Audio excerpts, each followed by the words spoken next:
Poland کے جنوب میں دنیا کی سب سے بڑی نمک کی کان ویلٹسکا، 900 سال پرانی اس کان سے اب نمک تو نہیں نکالا جاتا، لیکن کبھی کبھی یہاں موسیقی اور دیگر بڑے پروگراموں کے لیے اسے استعمال میں لایا جاتا ہے۔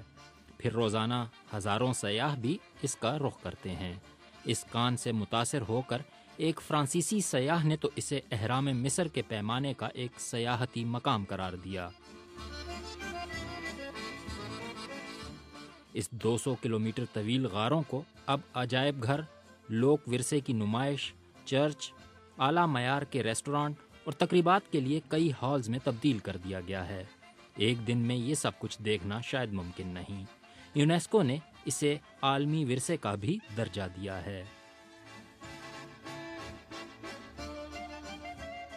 آئیں اب پاکستان چلتے ہیں، جہاں دنیا کی دوسری بڑی کان کھیوڑا کی مائن موجود ہے۔ بجلی سے چلنے والی 100 سال پرانی یہ ٹرین سیاحوں کو اندر لے جاتی ہے، لیکن دیکھنے کے لیے یہاں کچھ زیادہ نہیں۔ ایک چھوٹی سی مسجد، تاریکی میں ڈوبا ہوا مینار پاکستان اور قدرتی شیش محل 1 گھنٹے کے اندر بآسانی دیکھا جا سکتا ہے۔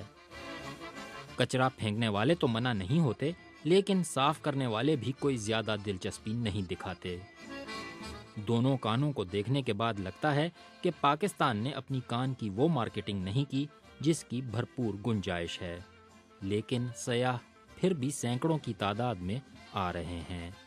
Haroon Rashid, BBC news, کھیوڑا۔